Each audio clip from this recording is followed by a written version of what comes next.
Hi everyone, welcome to the next episode of the Bay Street Capital Holdings podcast titled How'd You Do It and Why Should I Care? This series aims to highlight women doing amazing work in various industries. So today we are so lucky to be joined by Brianna Huggins, who is lead analyst at Cigna within the Marketing Leadership Program and also fellow at the Barn Education Group. Hi Brianna, lovely to have you on the show. Hi, Laila. Thank you so much for your time today. I'm so happy to be here. So I guess we could start off with a quick introduction and also the question of the day, which is, how did you do it and why should I care? Absolutely. So it's great because I feel like the way that I did it isn't really any way special. It's just a way within which I sort of found purpose and cultivation in the things of which I was passionate about, even from like a very young age. So I remember like going to school and like thinking about music, thinking about just ways to sort of cultivate the natural ideas and thought process that I might have. And not really finding my place within like just the formal education means, and some of the stuff, not really being able to sort of cultivate myself within the ways that I wanted to, even in middle school and high school. But then when I got to college, it was sort of like an open forum, and having the ability to sort of have anything at my disposal and really understand what it means to tap in fully to your education. So I was able to sort of cultivate my major in business and entrepreneurship, but also my minor in African and African diasporic studies. And that really sort of fueled a lot of the work that I do and the work that I'm continuing to do. Even with my job at Cigna, being in the MLDP, it's great because, you know, I get to understand marketing in certain means, but it's also great because I get to sort of take the things that I learn and apply it to the nonprofit position that I work for and really understand what it means to sort of grow in that way, but most importantly, grow and give back to the means of which sort of provided for me. So that's really what it's all about. That sounds fantastic. And you mentioned that you obviously leveraged your degree in university, but I guess, is there one point that really inspired you to join this industry in your life? Was it an experience? Was it a pivotal moment? Absolutely. I would say like the pivotal moment that kind of brought me to understanding what it means to sort of like find purpose in what I'm doing came when I was in college, actually, and I was able to sort of step into my African American and African performing arts class for the first time. And it put me in a position to sort of like see everything that I knew growing up in music and in art and root it in something so much deeper in purpose and like things of which kind of derived in me and my people, and understanding what that meant and being able to sort of see what it means to not only have like education or knowledge or things that provide you with a means to sort of further yourself in this world, but truly purpose in what you're doing and understanding the purpose behind what drives you, but the purpose behind like the cultivation and the impact that you have behind what drives you. Awesome. So I guess the next question following that is, obviously you were at university and you had access to professors and textbooks, but were there any other resources that really helped you along your journey? Absolutely. I would say like my family and my brothers. They provided me like a really good means to sort of cultivate an understanding and root it to who it really matters at the end of the day, which is me. That understanding always provided me the ability and the capacity to not just like root myself in university, but also just like root myself in what truly, truly I came from, which is my family. And being able to sort of like go to school, but also like go to school and like come back and like talk to my brothers and talk to my mom and talk to my dad and realize like the application that some things might have and the application that some things may not. And even in that regard, like university doesn't necessarily provide you with that lens, you know, family does, and things that provide you with purpose does. So it was great to sort of have that opportunity. And then to de-stress on the side, it was always helpful to like have a dog. I would say having like a dog around me all the time, even when I was at my house in Maryland and going to school, but even like now that I'm living on my own, having my dog Bella with me and just like having her to see what it means to sort of like be with somebody, but also like give to something that's not just yourself, you know. I don't just care for myself at the end of the day, I care for Bella, you know. So being able to contribute to that and see what it means to like, oh, so you know what, you like this and you don't like this, and cultivate a learning experience with someone outside of me. I think that is really important because it derives purpose in a lot of the things that you do outside of that. So that's also been like really helpful. And then just in general, mentors. Mentors throughout your life, mentors in college, mentors in high school, mentors in your family that you may not even realize are mentors. In general, I think like people talk about friends a lot and people talk about like family a lot, but we sometimes take for granted the small people that come along and make small impacts in our life that kind of just push us to do big things. So always remember your mentors. For sure. And it seems like you spoke to a lot of people, whether that be your family or your mentors, but were there any lessons, I guess, that sort of slipped through the cracks that you wish you would have known before starting in this industry? That's actually a really, really, really good question.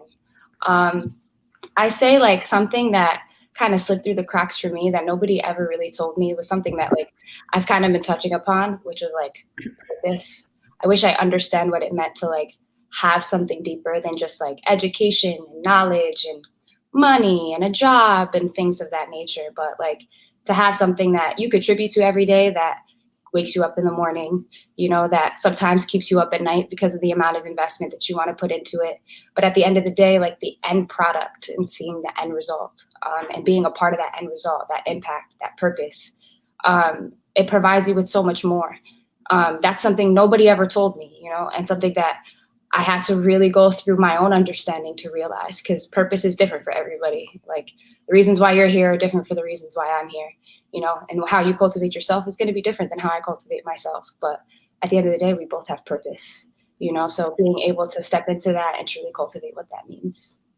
Yeah, amazing. And speaking about that, figuring out your purpose and, you're the one who's figuring it out for yourself. Would you say in the span of your career, are there any great failures that you had, or what did you learn from them? Absolutely. I would say it was funny because like I didn't always think that school was for me, and going to college was for me. So applying for school was a really like tedious process, just because of the tug and pull of whether or not I wanted to go, but also like the tug and pull of where I wanted to go. So the university I ended up attending wasn't the one that I originally wanted to go to. So I had to deal with like getting rejected from the school that I wanted to go to, and then really kind of being like, oh, maybe I really wasn't meant to go to school. Maybe this isn't my purpose, and then having to sort of pick myself up from that and like understand what it means to still work towards something, even though you may not succeed the first time, and try to push yourself beyond that first failure and continue to derive yourself within that purpose. And since you're relatively new in your career and, you still got a while to go before you're, very, very like seasoned, I guess. What would you say is some piece of advice, as somebody new in your field that you would give to other people who are willing to pursue a profession just like you? Absolutely. Don't be afraid to like inquire and ask questions. And always remember the purpose of what you have. So like, I think like the purpose that you have will always drive you to ask questions. Don't be afraid to ask those questions, in whatever space you're in. I'm realizing now that like even being early on in my career and like having things that, most people would say like, oh, you know what, that's sort of like not how we usually do things. Being in a space now, like working in innovation, working even with a nonprofit organization, working in entrepreneurship in general, nobody can really have a fixed way of doing something.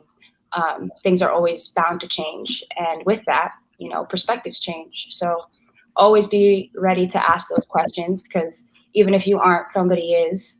But even if you do, you'll always be able to derive a better understanding of purpose.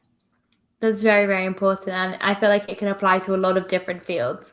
Absolutely. Yeah. And it's like, it's something that it's funny because like college kind of provided me with that space. But when I was young, I always used to question everything, and as kids, like we sort of like get on kids sometimes to be like, oh, don't ask so many questions.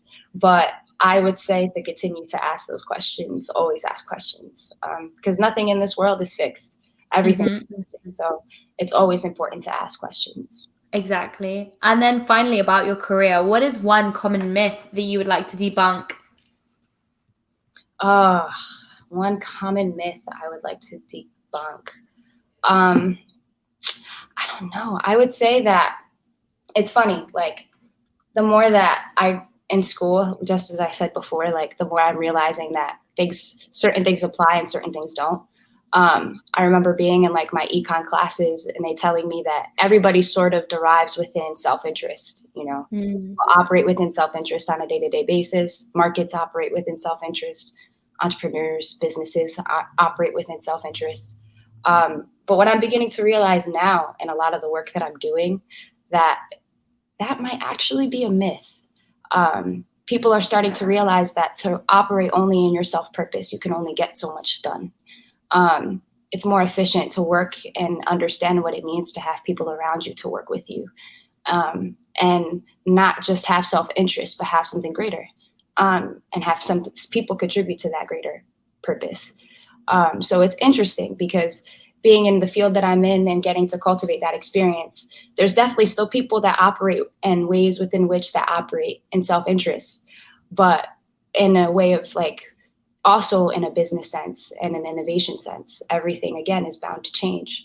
So with that, not everything is always bound to operate in self-interest either. So I think things are changing in that regard too.